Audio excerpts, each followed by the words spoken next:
नमस्कार, मेरे इस YouTube चैनल में स्वागत है आपका।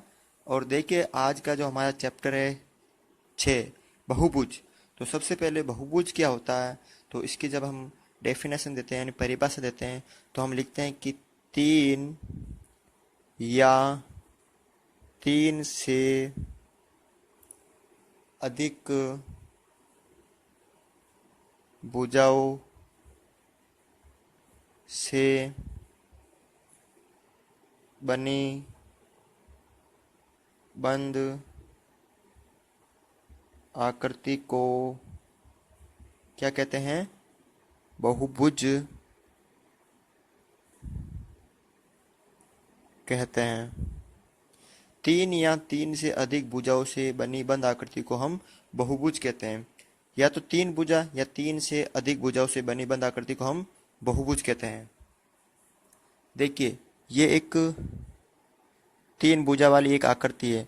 ये एक बहुभुज है, लेकिन इसका जो नाम दे रखा है कि तीन भुजा से बनी है, तो इसे हम त्रिभुज कहते हैं। जो तीन भुजा से बनी है उसे हम त्रिभुज कहते हैं, लेकिन ये बहुभुज है। ये एक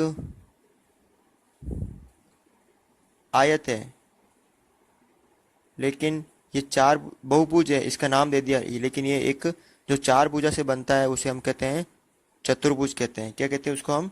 चतुर्भुज।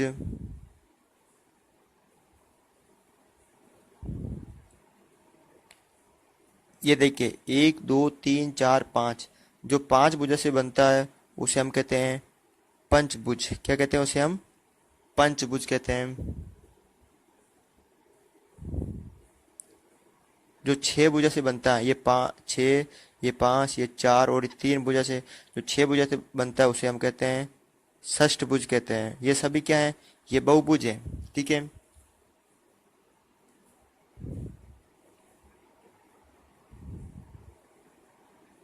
ये भी एक छह भुजा से बना है, तो ये षष्ठभुज हो गया। हम बनाते हैं सात भुजा वाला। ठीक है, तो ये षष्ठभुज हो गया।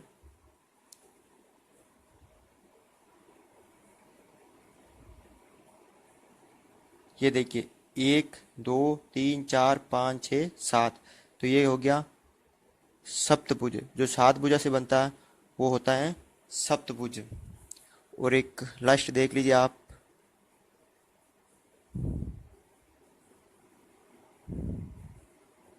ये देख लीजिए, एक दो तीन चार पाँच छः सात आठ, जो आठ भुजा से बनता है उसे हम कहते हैं अष्टभुज।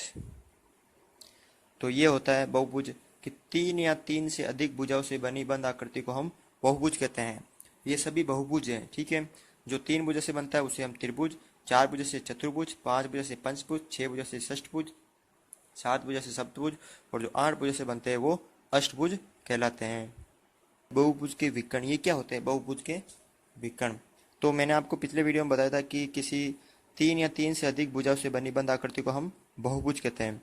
तो बहुभुज के विकर्ण क्या होते हैं? यानी किसी बहुभुज के विकर्ण उसके प्रत्येक शीर्ष को आसन शीर्षों के अतिरिक्त शीर्षों को मिलाने पर बनते हैं। ये कोई एक आकृति है आपके सामने, इसके अंदर आपको विकर्ण बनाने हैं। ठीक है। तो इसमें दे रखा किसी बहुभुज, एक बहुभुज है कि विकर्ण उसके प्रत्येक शीर्ष को, ये शीर्ष होते हैं ये। ठीक है। तो इसके अंदर शीर्ष कितने? एक दो तीन चार पांच। शीर्षों को आसन शीर्ष, यानी ये शीर्ष है तो इसके आसन शीर्ष कौन से हो गए? यानी ये किन दो भुजा से बन के मिली है? तो ये शीर्ष, ये भुजा और ये भुजा, तो इसके जो आसन शीर्ष हो गए वो हो गए ये और ये वाला। यानी इस भुजा का जो ये वाला शीर्ष और इस भुजा का ये शीर्ष को छोड़कर जो हम मिलाते हैं, अन्य शीर्षों से मिलाते हैं, वो इनके विकर्ण बनते हैं। तो इन दोनों को छोड़ना है। तो देखिए, इनका मैं नाम दे देता हूँ, ए बी सी डी और ई। अब देखिए ए में, देखिए ए का आसन विकर्ण कौन कौन से हैं, ये भुजा है और ये भुजा, तो इसका ये कोण और इसका ये शीर्ष छोड़ना है, बाकी के लेने हैं, तो ये वाला और ये वाला। ठीक है, अब बी में देखिए, बी में ये छोड़ना और ये, इसके आसन कोण ये और ये, इन दोनों को छोड़ना है, और बाकी ये वाला और ये वाला। अब सी का देखिए, सी का ये और ये छोड़ना, ये आ गया यहाँ पर सी। ठीक है, और ये वाला। अब डी में ये छोड़ना और ये छोड़ना, बाकी दोनों आ गए, और ई में ये छोड़ना और ये छोड़ना, बाकी दोनों आ गए। तो देखिए ए को जब हम मिलाते हैं, तो ए को जब मिलाते हैं तो ई और बी को छोड़कर सी व डी मिलाने पर ए विकर्ण क्या मिलते बनते हैं, ए सी व ए डी, ए सी व ए डी।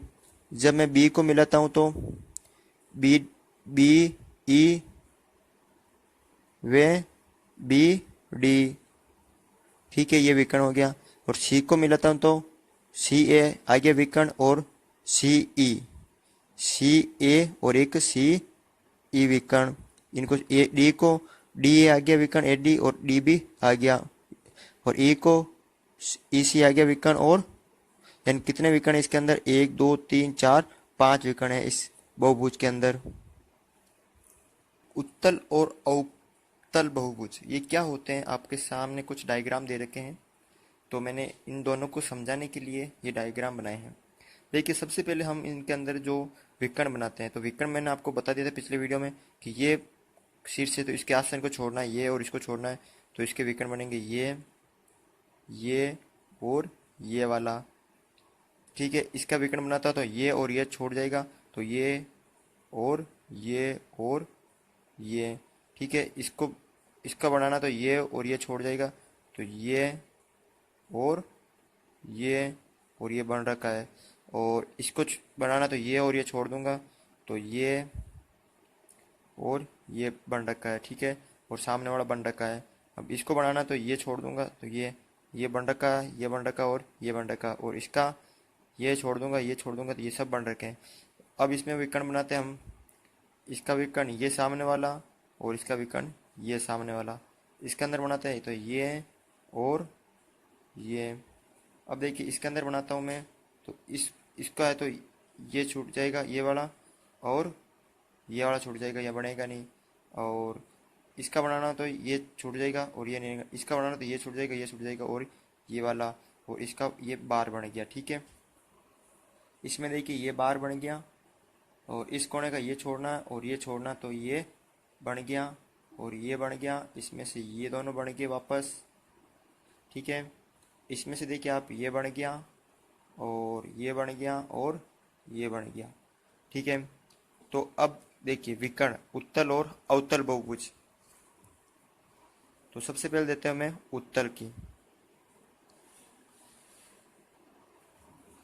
यानी ऐसे बहुभुज जिसके जो विकर्ण है वो अंदर की तरफ बनते हैं, उन्हें हम उत्तल बहुभुज कहते हैं। ऐसे बहुभुज उत्तल होंगे जिनके विकर्ण अभ्यंतर यानी अंदर की तरफ स्थित है, अभ्यंतर में स्थित है। तो ये सभी कौन से हो गए, उत्तल बहुभुज स्थित हैं। जिसके जो विकर्ण है वो अंदर की तरफ स्थित है तो वो उत्तल। और अब आता है अवतल।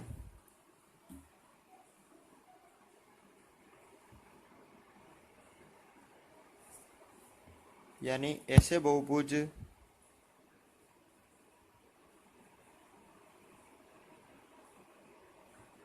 अवतल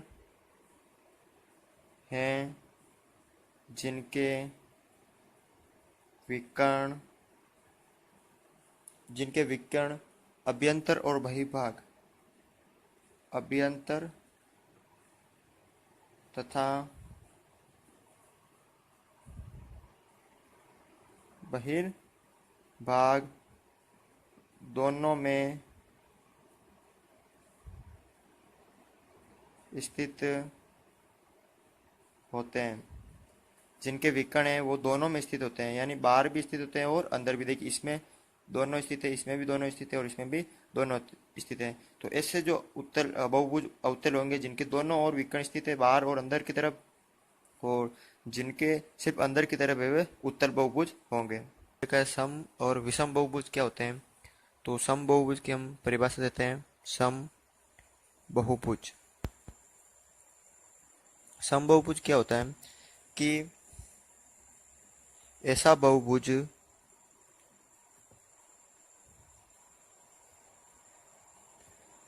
जिसके प्रत्येक कोण तथा प्रत्येक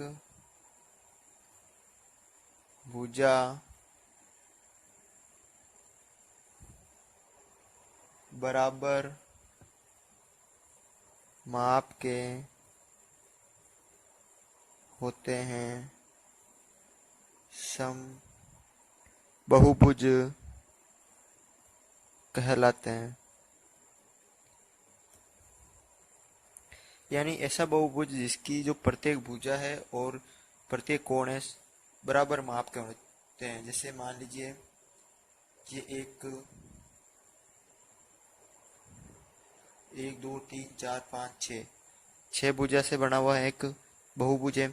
इसकी प्रत्येक भुजा की जो माप है वो समान है और प्रत्येक जो अंत्य कोण का मान है वो भी क्या है, समान है। तो वो कहलाता है समबाहुभुज। अब आता है विषम बहुभुज। तो ये क्या होता है विषम बहुभुज?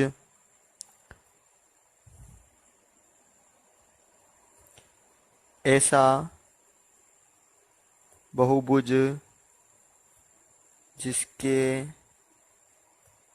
प्रत्येक, या अंत्य कोण आएगा, क्या आएगा, अंत्य कोण, प्रत्येक अंत्य कोण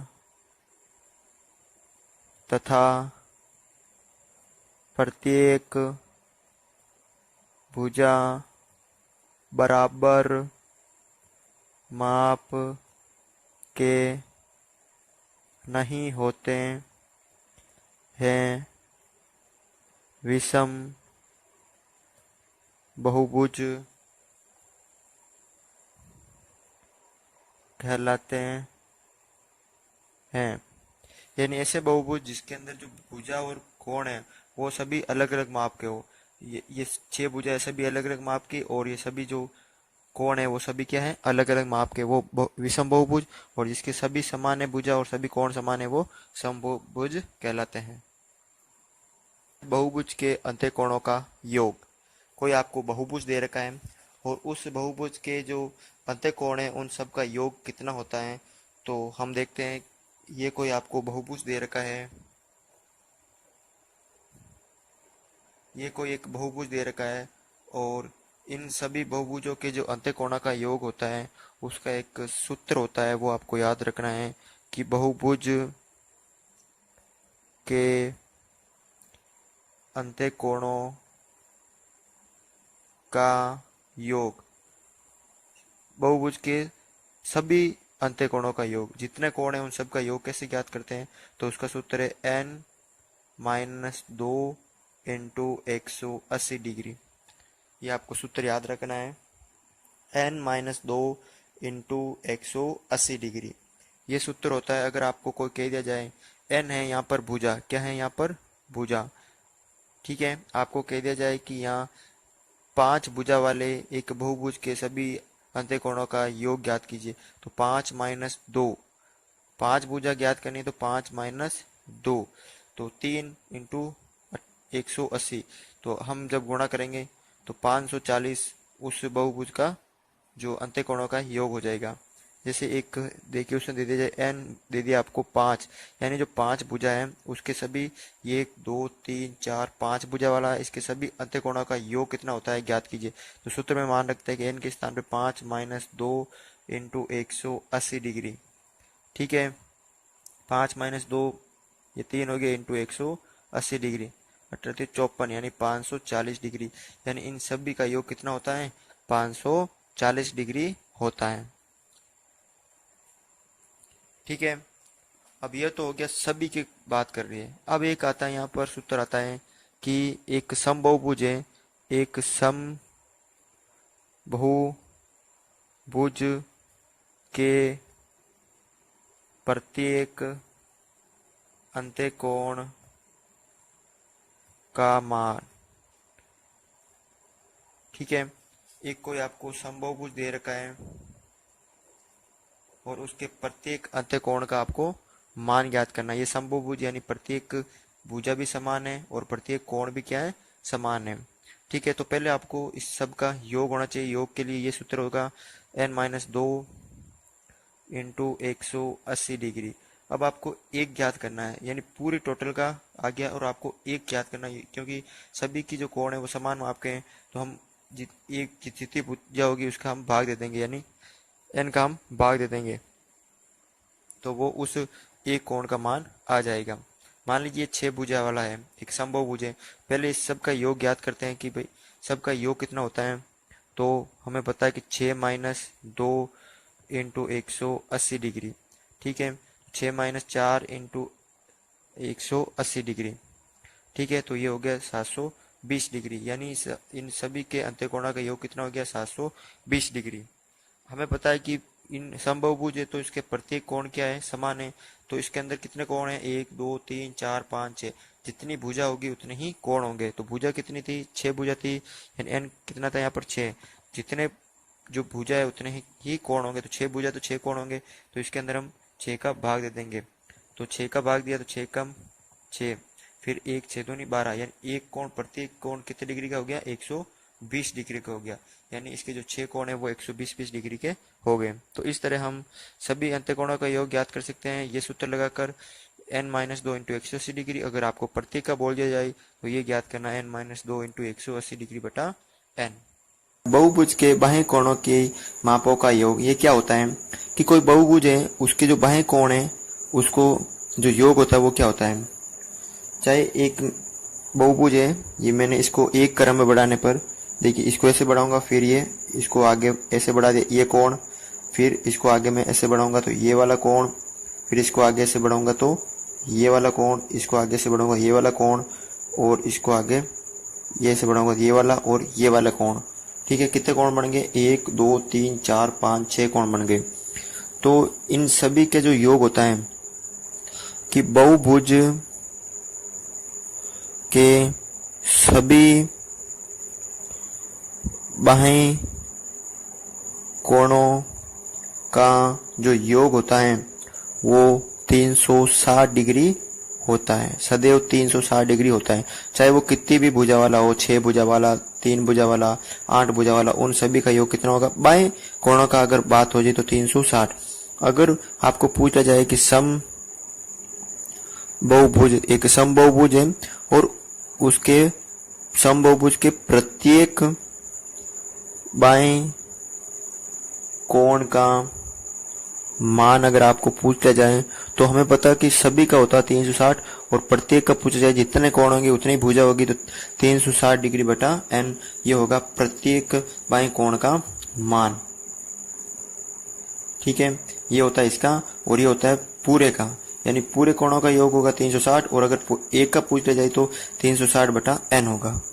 विभिन्न प्रकार के चतुर्भुज, मैं आपको यहाँ पर 3 प्रकार के चतुर्भुज के बारे में बताऊंगा, ठीक है, जो आपके इस अध्याय में है, चैप्टर 6 में बहुभुज में है। पहला है समांतर चतुर्भुज,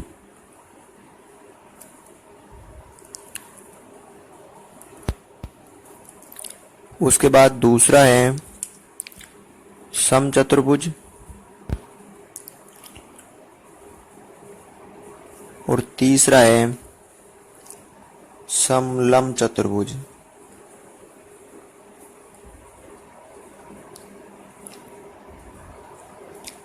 ठीक है, एक चौथा होता है विषम चतुर्भुज, जिसकी चारों भुजाएं असमान होती है। लेकिन आपके कोर्स में ये 3 प्रकार के चतुर्भुज दे रखे हैं। अब देखिए समांतर चतुर्भुज में क्या होता है। समांतर चतुर्भुज होता है ये वाला, ठीक है। इसमें होता है ये, और इसमें होता है ये। अब इनकी विशेषता क्या होती है कि आमने सामने की भुजा क्या होती है, आमने सामने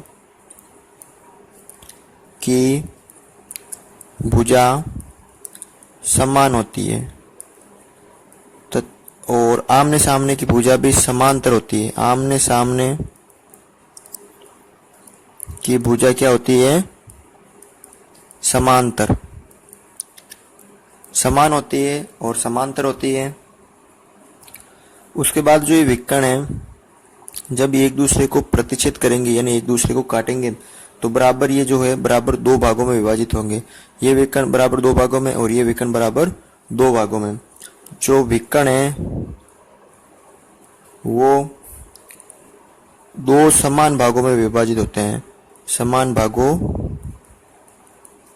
में विभाजित होते हैं। ये वाला जब ये कटेंगे आपस में तो ये और ये समान और ये समान है। आमने सामने की भुजा बराबर है और जब एक ही भुजा पर बने दो कोणों का योग होता है वो संपूरक यानी 180 डिग्री होता है। तो इन दोनों कोणों का योग कितना होगा, 180 डिग्री, यानी आसन कोणों का योग संपूरक होता है यानी 180 डिग्री होता है। कितना होता है, 180 डिग्री होता है। इन दोनों कोणों का योग 180 डिग्री होता है। ठीक है। उसके बाद एक होता है इसके अंदर सम्मुख कोण बराबर होते हैं। आमने सामने जो कोण है वो समान होते हैं। ये वाला कोण है और ये वाला कोण समान होगा और ये वाला क्या होगा, समान होगा। सम्मुख कोण क्या होंगे, समान होंगे। किसमें होंगे, समांतर चतुर्भुज में। अब देखिए समचतुर्भुज है, इसमें क्या होता है, चारों भुजा क्या होती है, समान होती है। चारों भुजा क्या होती है, इसमें समान होती है। और जो ये विकर्ण है जब आपस में यहाँ कटेंगे तो यहाँ लंब समद्विभाजित है, यहाँ कितने डिग्री कोण बनेंगे, 90 डिग्री का। तो विकर्ण क्या करते हैं, परस्पर लंब समद्विभाजित करते हैं। जो विकर्ण है वो बराबर लंब समद्विभाजित होंगे। ये वाला और ये वाला समान होगा, ये और ये समान होगा। और इसके अंदर जो है ये 90 डिग्री के बनेंगे और इसके अंदर भी सम्मुख कोण क्या होंगे, समान होंगे। जो सम्मुख कोण है वो समान होंगे। जो आमने सामने के कोण है वो भी क्या होंगे, समान होंगे। ठीक है। ये होता है समलंब चतुर्भुज, यानी जिसमें दो समांतर भुजा होती है। दो तो क्या होती है, समांतर भुजा, और आधार के साथ क्या हो, दो समकोण बनाते हैं। यहाँ क्या बनाते हैं, दो समकोण आधार के साथ समकोण बनाते हैं, वो समलंब चतुर्भुज होते हैं।